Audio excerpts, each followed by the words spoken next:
Carolina First Alert Weather with meteorologist Bryan Bachman.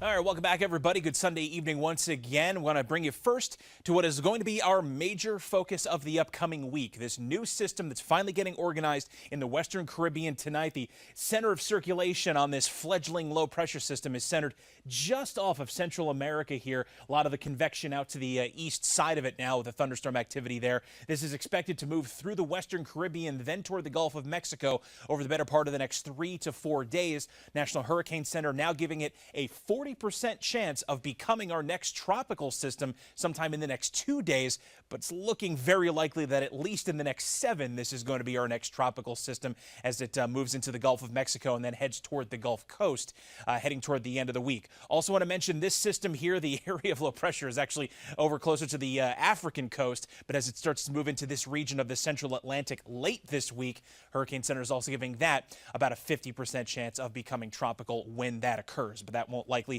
be until much closer to the end of the week. Let's talk more about the timing of our system here in the Caribbean and the Gulf of Mexico. We'll start this at the current time frame, take you all the way through Friday, because it does look like there is at least a potential that we could pick up some rain out of this. The center gets better organized by Tuesday, moves from the Caribbean into the Gulf of Mexico Wednesday.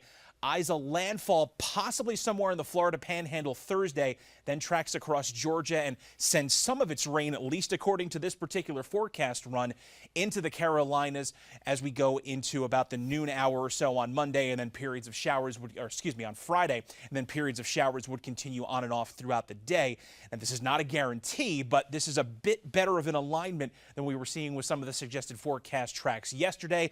Unclear as to what form the system would be in by the time it reached us then, but just know that toward the very end of this week, especially on Friday, we could pick up some impacts from whatever that Gulf Caribbean system eventually becomes. And we, of course, will keep you posted on its development progress here over the next few days, as well as the forecast.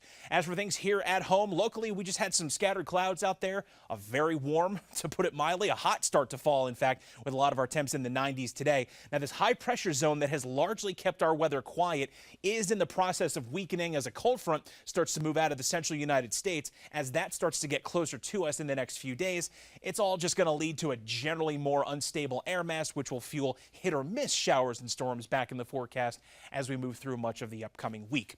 So here it is on Future Track. Overnight hours, the only point of concern going to be this wave of some low clouds settling in over the upstate and parts of the eastern mountains. This is likely also going to come with some patchy fog. So again, bear that in mind for the morning commute tomorrow. Give yourself a little bit of extra driving time. Take it easy out there. We will tend to see a lot of that cloud coverage dissipate by midday. That'll then give way to some scattered showers and storms starting in the mountains between 2 to 4 p.m. And I think a few will trickle into upstate locations by tomorrow evening. And then we're just going to re-rack and play that track over again going into Tuesday, Wednesday, as well as Thursday. So 67, the overnight low temp for tonight. Partly cloudy skies, some patchy fog settling in late. Your Upstate 7-day forecast staying in the above average column in terms of our high temps, but not as hot as today. We'll stay in the mid-80s actually through midweek with isolated showers and storms. Friday again looking more likely that we'll pick up some showers or even some heavier downpours from that system as it passes by to the west of us. Again, stay tuned for updates over the next several days. Highs by the end of the week will get back to the 70s. Similar course for the mountains as well. Isolated storms through midweek and looking at some more likely showers coming up on Friday. And make sure you have the Fox Carolina First Alert Weather app downloaded, whether it's the tropics or the local forecast. We got you covered.